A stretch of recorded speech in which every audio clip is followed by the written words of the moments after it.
Good morning everyone, welcome to this lesson on Sheila.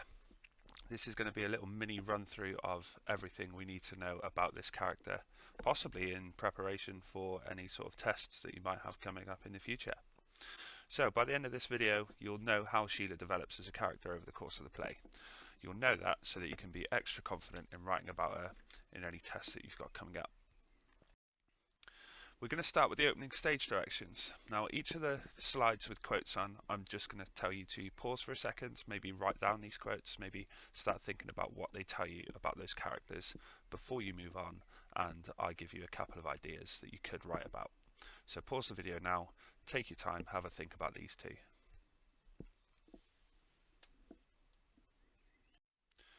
So what do we think then? Well, first of all, Sheila and Gerald are seated upstage. And for those of you that take drama, that means that they're at the back of the stage, but they're facing the audience. So when the curtain rises, we've got a situation where Eric has his back to us, possibly creating that sense of mystery, that sense of we don't quite know who that character is and what he's all about. But for Sheila and Gerald, we've got a more open and honest view of them. We can see their faces. And that's certainly something that's reflected in the way that Sheila responds to the inspector's questioning later in the play. J.B. Priestley also describes her as a pretty girl. Now, the adjective pretty along with the noun girl really give us a sense that this is not a grown-up woman. Although she's in her early 20s, she's probably still going to be quite naive. She's probably still going to have quite a narrow view on the world. Otherwise, Priestley might have described her as a woman and not a girl. So again here, take your time, pause the video, take a look at these quotes. What could we say?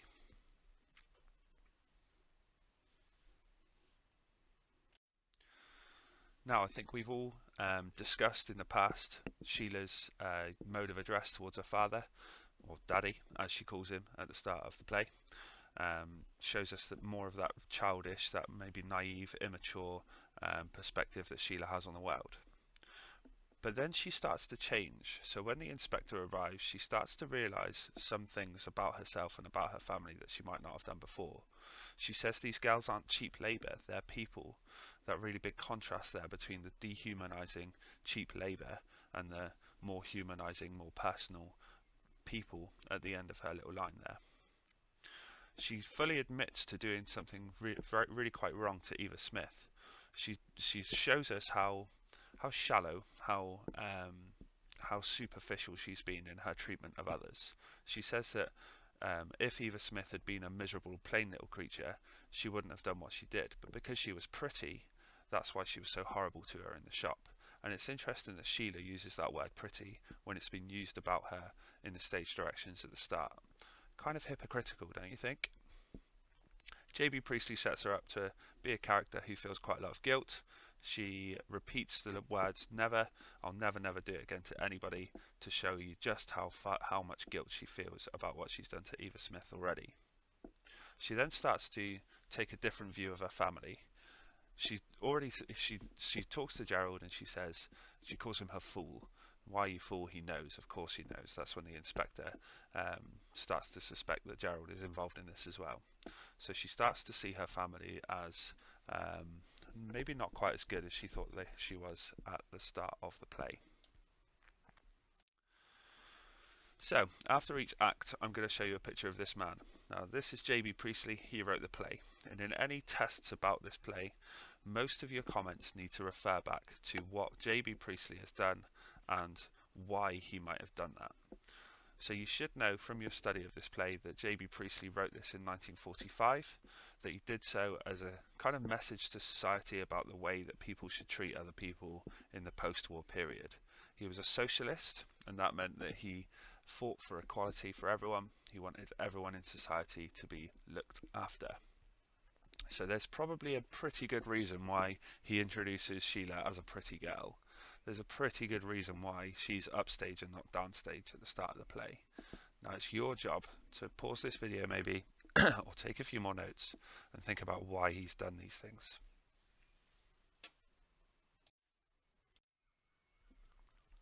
So just like we did with Act 1, here are some quotes from Act 2. Sheila says all of these. Take a few minutes, consider these quotes, and then I'll give you some ideas.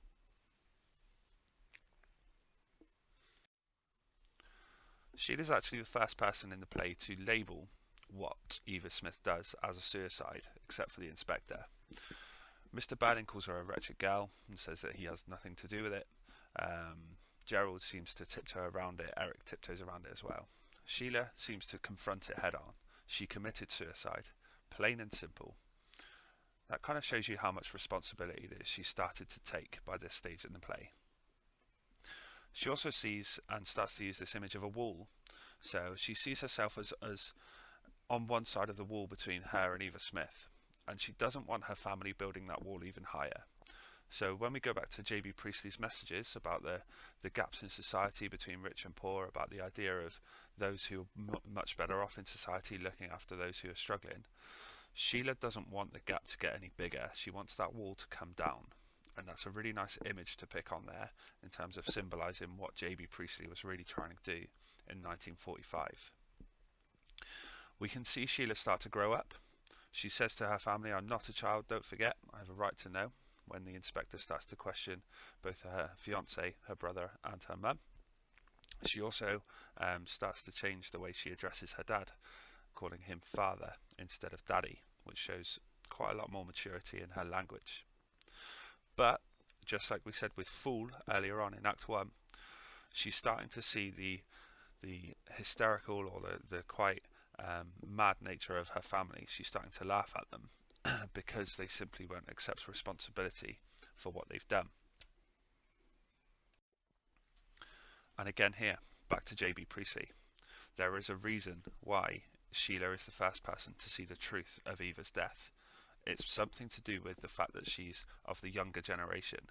Remember, Priestley is writing in 1945, and the younger generations in that post-war period would have been the ones to carry on the flame of socialism, I guess, the responsibility of making our society a better place.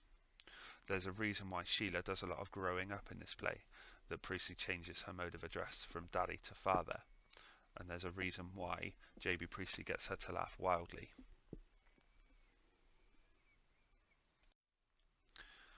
Here's your last ones. These are from Act 3 of the play. As always, pause the video, have a think, and then we'll talk.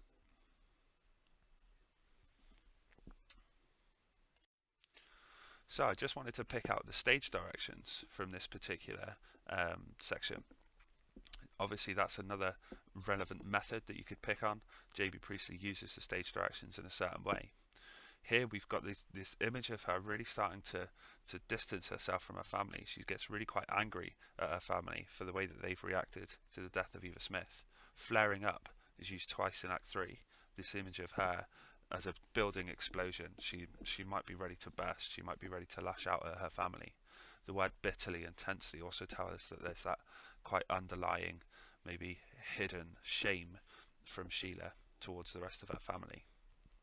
Her very final words in the play as well are, "I must think," and that shows us just how far she's come from that naive, pretty girl that we saw in the stage directions and the start of Act 1.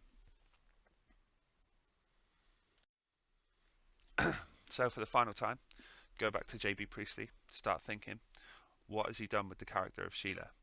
How does Sheila's perspective on her family change from the start of the play to the end, and why does J.B. Priestley make it that way? Is Sheila still materialistic by the end of the play? Is she still obsessed with her ring? And why do you think it's Sheila that has to go through these changes and not Eric or Gerald? Gerald is of an upper class. He is born into the aristocracy. His parents are lord and lady. So maybe he couldn't go through the same change that Sheila could. Eric has done something physically terrible to Eva Smith in terms of raping her, impregnating her, and then trying to make amends for that afterwards. But it's not Eric that goes through the same sort of change that Sheila does. Why does it have to be Sheila? There's an important message there. So if you want to practice further and you want an essay style question to get your teeth into, there are two on the slide here. How does Sheila change over the course of the play, and how does J.B. Priestley use Sheila to teach different lessons to the audience? Remember that in your English literature essays you're only marked on three things.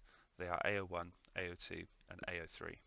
I'm absolutely confident that you already know what those are, but if not, maybe have a look at that Lady Macbeth video that I've also posted on my channel, or maybe have a spend some time going over old notes, because I bet you've got some notes in there about AO1, AO2 and AO3 in your books. Cheers, Year 11. Have a good day.